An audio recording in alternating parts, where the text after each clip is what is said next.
Prazer imenso entrar em sintonia com todos os telespectadores aqui na cidade de Taubaté, em todo o Vale do Paraíba. Não só Taubaté, mas São José dos Campos, todas essas regiões, Jacareí, Caçapava, Guaratinguetá, Lorena, Aparecida, toda essa região do Vale, Cruzeiro, Cachoeira Paulista, Silveiras. Então nós estamos mesmo em sintonia com todos do Vale e no Brasil inteiro, porque o nosso programa vai pelo YouTube para o Brasil inteiro. Tem um prazer imenso, caros irmãos. E hoje é um dia mais do que especial, porque eu estou atrás desse grupo já há um tempo aqui na cidade de Taubaté. Quando eu entrevisto um, entrevisto outro, e eu estou procurando esse grupo já há um certo tempo e nada é por acaso, todos sabem.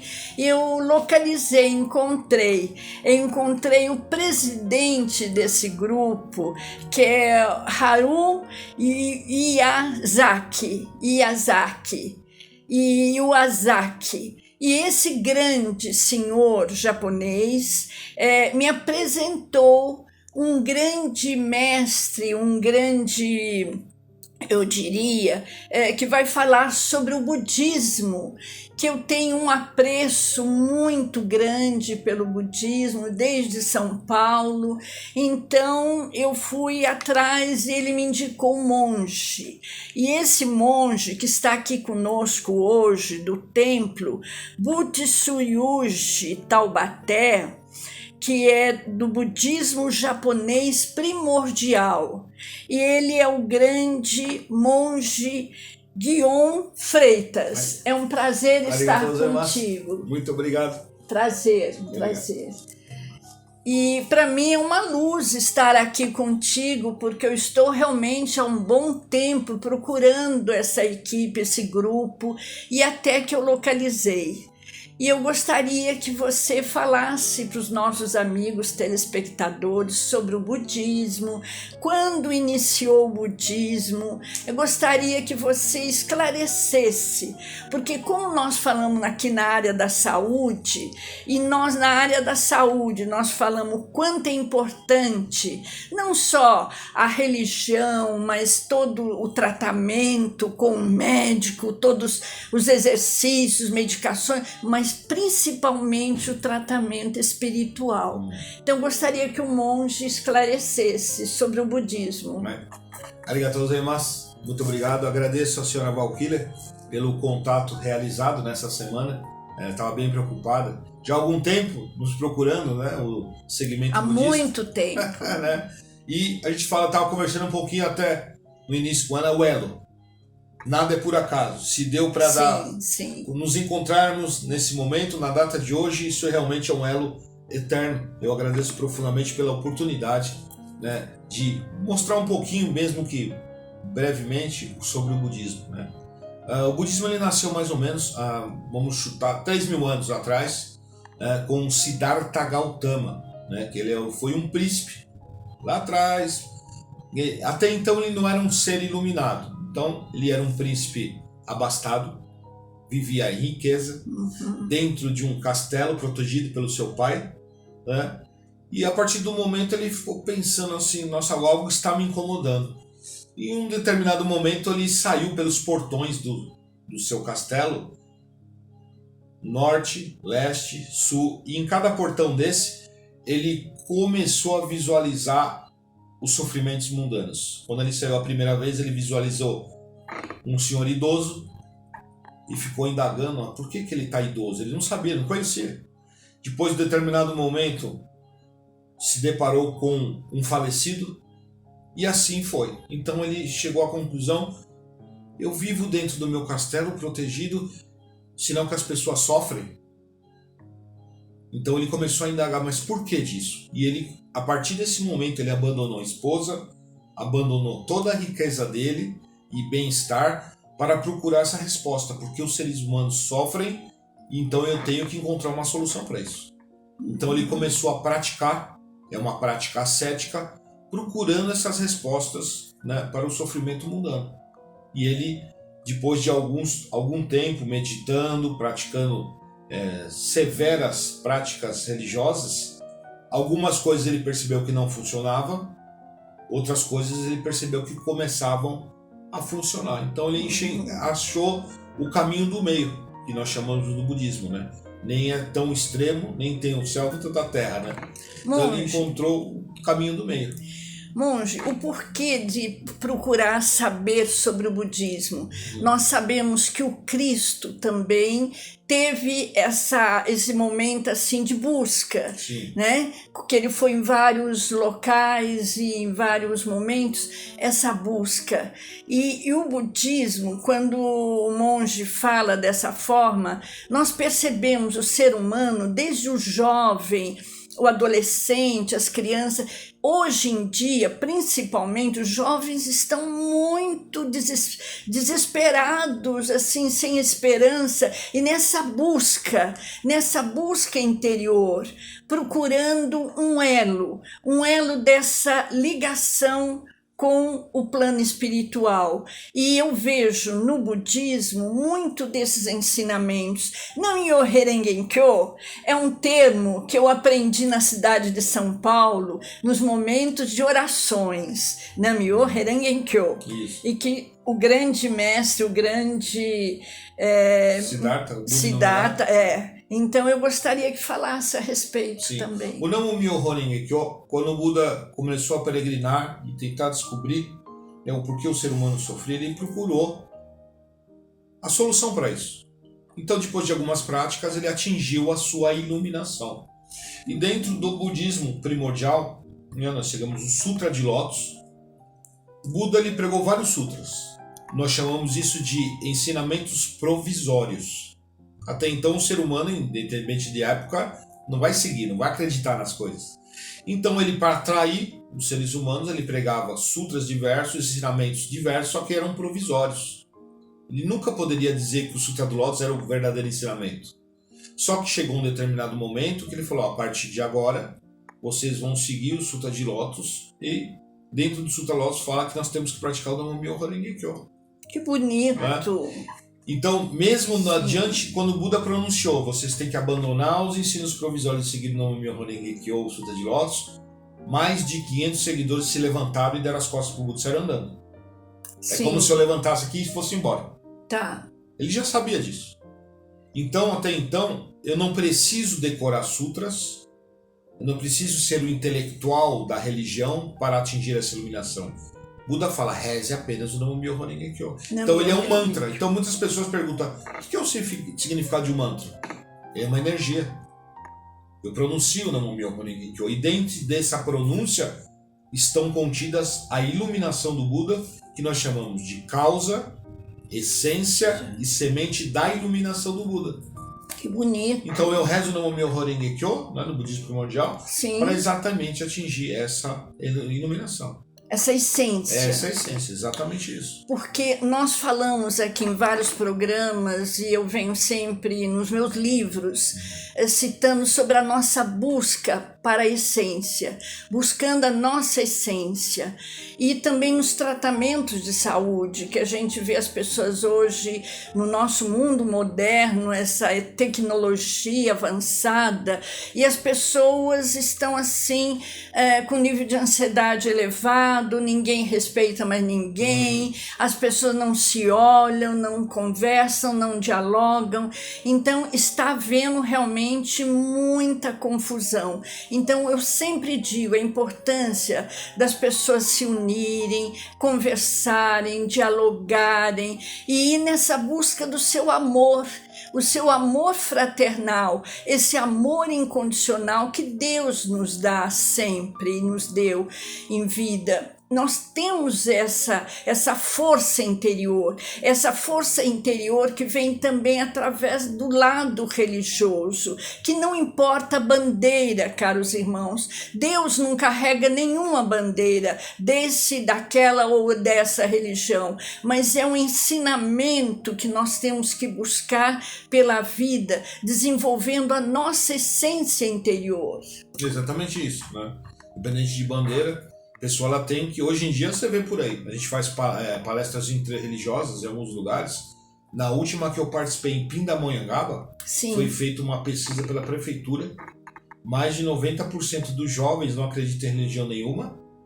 Se acreditam, é uma minoria que acredita na religião que a família segue e pior, discriminam as outras. Isso é uma luta constante nossa. Não se deve discriminar a religião nenhuma. Tanto que no Rio de Janeiro, todos os anos nós participamos da caminhada contra a intolerância religiosa. Que bonito! Todas isso as é religiões elas são bem-vindas, independente de que a senhora falou qual bandeira for. Nós temos que lutar contra isso. Né? Então isso é o mais importante. Se é budismo, se é catolicismo, se é umbanda, né? Independente. A fé de cada um, ela é um bem, né, de cada um. Então nós temos que lutar contra essa discriminação. Mas o budismo primordial é bem visto nesse sentido. O budismo em geral é bem visto nesse sentido. Ela acolhe, independente de religião, acolhe a todos. Acolhe a todos. E essa busca, né, não só o jovem, mas o ser humano em geral hoje em dia, extremamente perdido.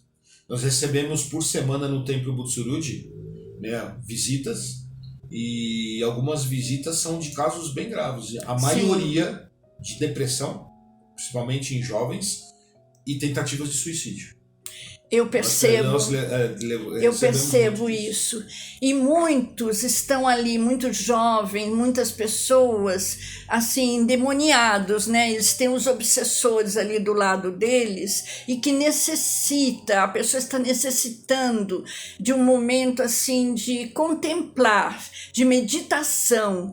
Ela está precisando se encontrar com seu eu interior e afastar aqueles impulsos nervosos, aquelas coisas ruins que estão ali atormentando. É a mente, né? O Buda mesmo já falava, nós precisamos enxergar a vida como ela é. Exato. Então as pessoas, elas com essa, não é nem discriminando, mas as mídias sociais levaram o ser humano nos dias de hoje a ficar se comparando. Eu olho lá, fulano, minha vida não é tão... Aquilo lá é ilusão. Então o Buda fala, tudo que nós vivemos hoje em dia é tudo ilusão.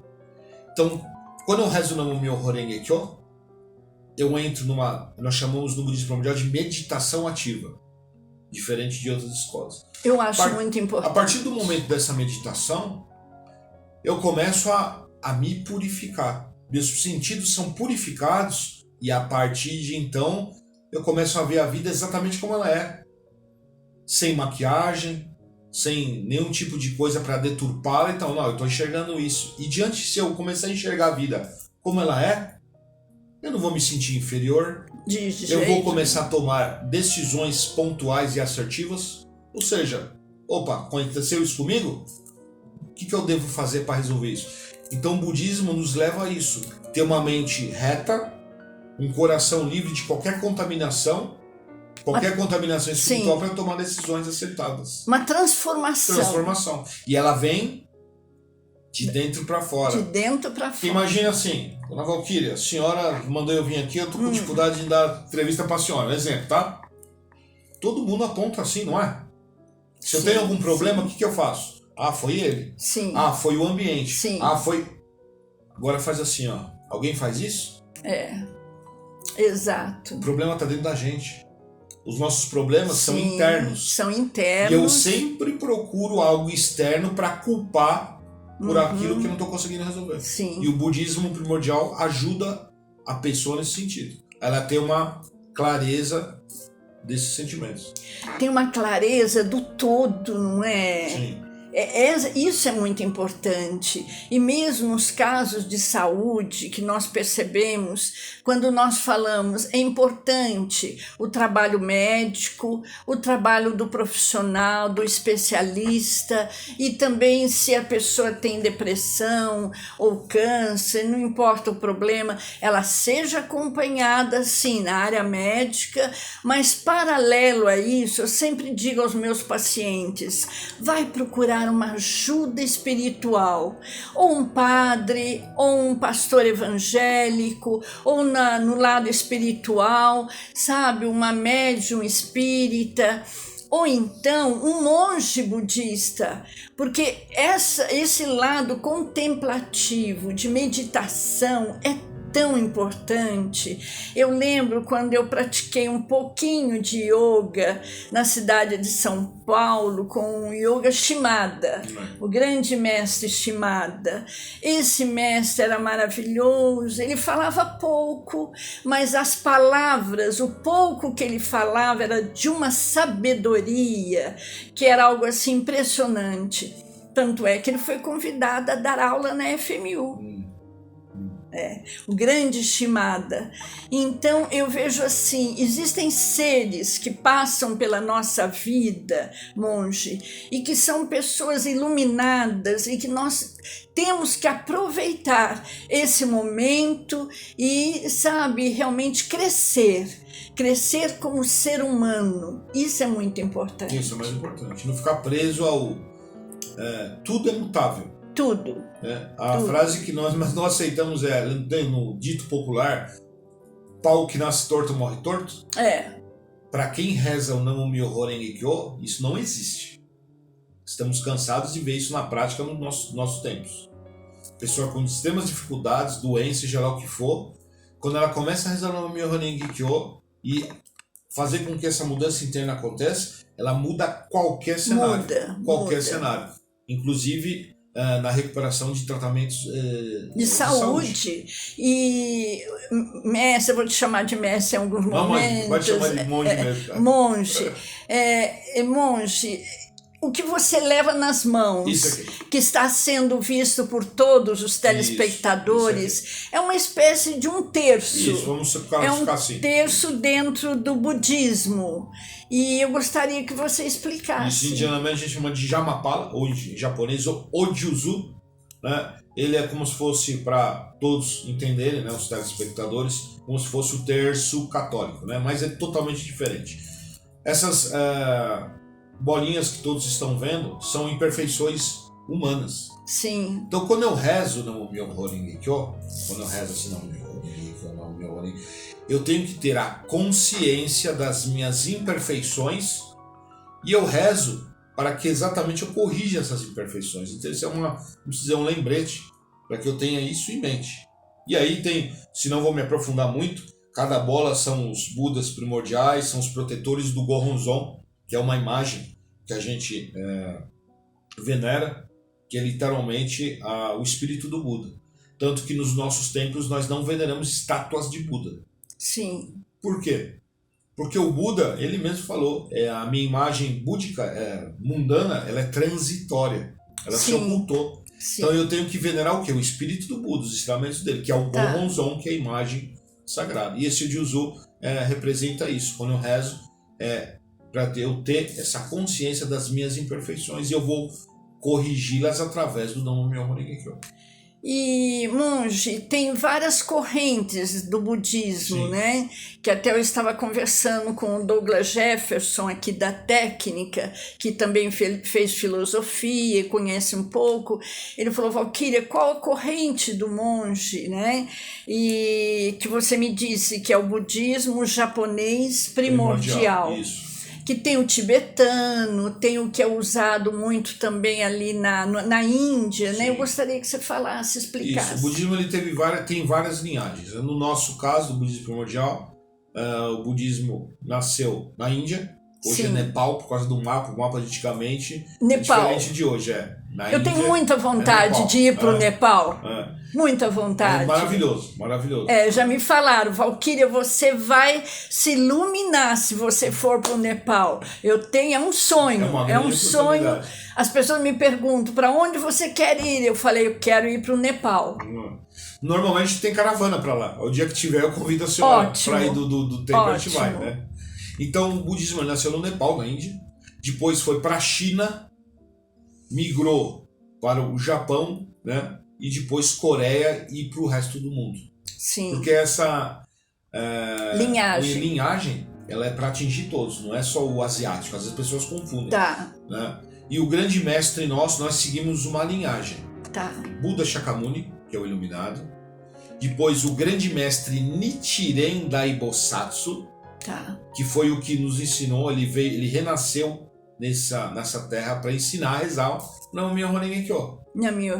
Mas ele é um enviado do Buda já era previsto isso. Né? Sim. Depois Nichiryu Daishonin, inclusive no templo ontem, realizamos um culto especial em gratidão a esse grande mestre, Nichiryu Daishonin.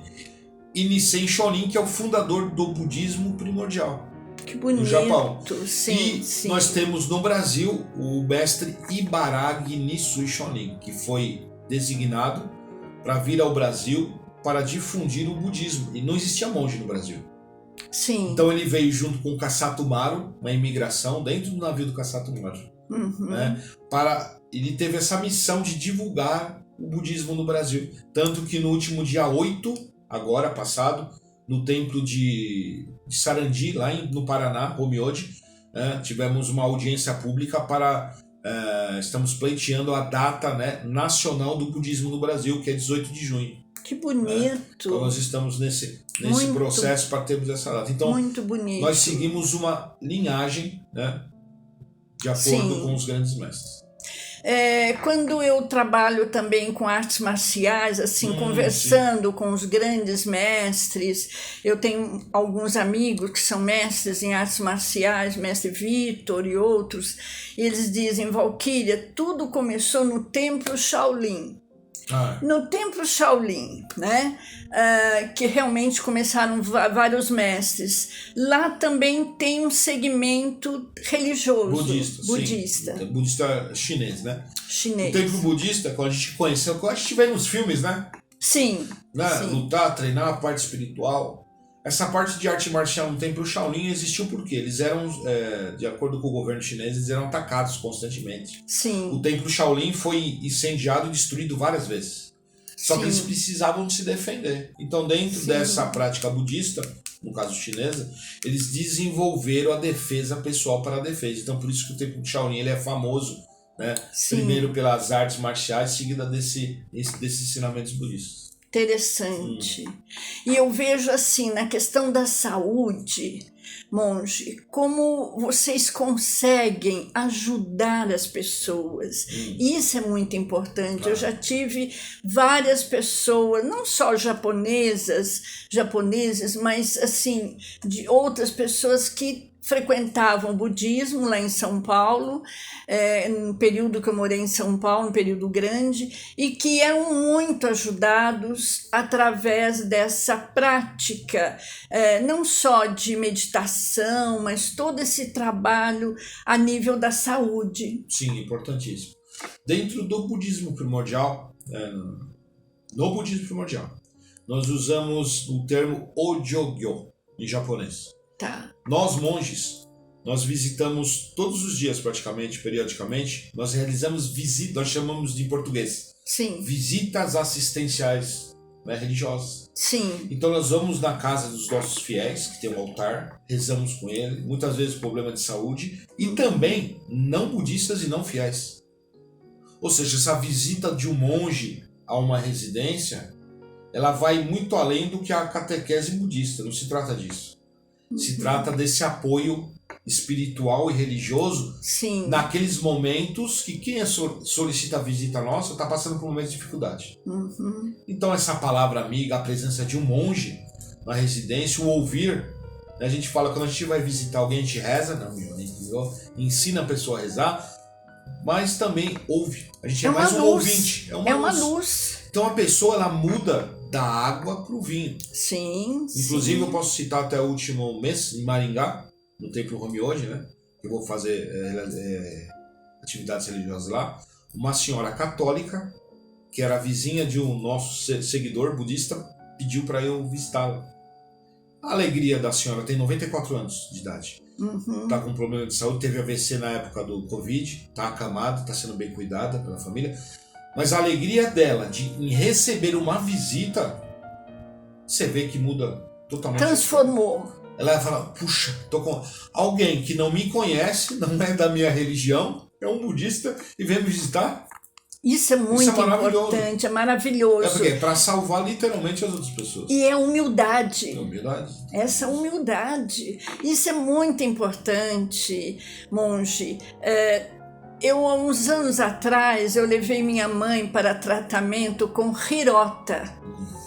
O grande Hirota, que a gente chama o grande japonês lá de Perdões, que até um tempo atrás eu procurei saber, mas ele parece que estava no Japão, não estava mais ali. Ele chegou a dar curso para médicos do HC, para médicos de vários locais, o Hirota, e eu cheguei a levar minha mãe e foi curada nesse local. E nesse local em que ela foi curada com Hirota, tinham várias flores, também alimentos, né? Assim, frutas.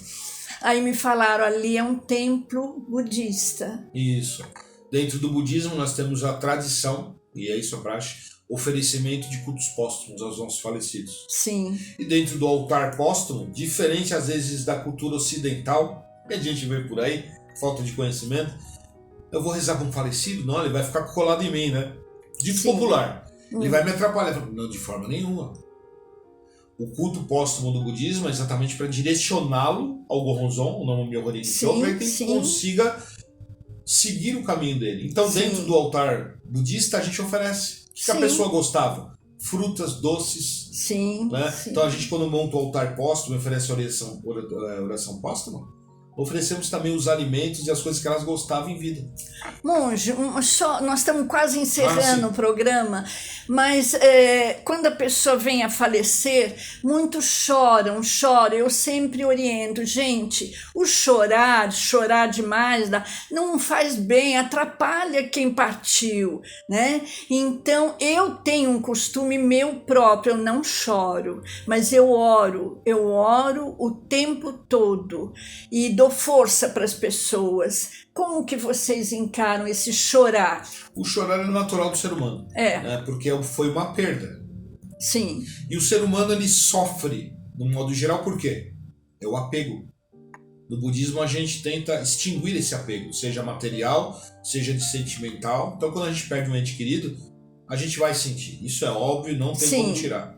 Mas o budismo ensina para quê? Rezar para que essas pessoas continuem seguindo o seu caminho. Tanto que no budismo, nós seguimos de 7 em 7 dias, quando a pessoa falece, nós realizamos cultos póstumos, de 7 em 7 dias. Bonito. Para no 49º dia ela consiga seguir o seu caminho. Abreviando, né? Para ser bem sucinto. E eu acho isso muito importante, porque esse apego das pessoas faz com que, além de sofrerem, acabam entrando em depressão, em desequilíbrio. Eu tenho um costume comigo, realmente, assim, de orar. Eu fui num velório de uma criança pequenina de 3 aninhos, isso há muitos anos atrás, em que minha amiga disse assim: Valquíria, nós não chamamos nenhum padre, nenhuma pessoa para orar, e eu queria que você fizesse uma oração. Se você reparar aqui diante de nós, tem vários ex-padres, ex-freiras, porque o marido e ela tinham sido ex-padre, ex-freira. Tá cheio. Eu quero que você faça a oração. nesse momento eu fiz a oração e eu invoquei as crianças do plano espiritual, eu invoquei assim muita luz de Deus, porque nós realmente não estamos sozinhos nesse mundo, não é, monge? Sim. Nós temos à nossa volta uma falange de amigos protetores que estão nos auxiliando. E depois que eu encerrei, veio um senhor que é um ex-padre e falou: olha, a senhora tem uma coragem fantástica, porque a senhora fez uma oração que nós aqui, ex-padres, não íamos conseguir fazer. Parabéns. Eu falei: não, é o momento que nós estamos vivendo. E essa pequenina é um ser de luz, é um anjinho que partiu para o outro plano. Meu caro e grande monge, eu agradeço a presença, sabe? Nós ficaríamos aqui o dia inteiro conversando com a ajuda do nosso filósofo Douglas Jefferson, a quem eu agradeço, e nós vamos ter outras oportunidades aqui na TV Cidade de estar conversando, porque tudo isso que a gente está vivendo é passageiro, nada é por acaso, e foi importante esse encontro com vocês. Meu muito obrigada, que todos do plano espiritual nos ilumine a todos nessa semana, Namyo Rengenkyo, para todos que estão em sintonia conosco, muita paz, muito amor no coração, e até o próximo programa, se Deus quiser. Muito obrigado. Assim seja.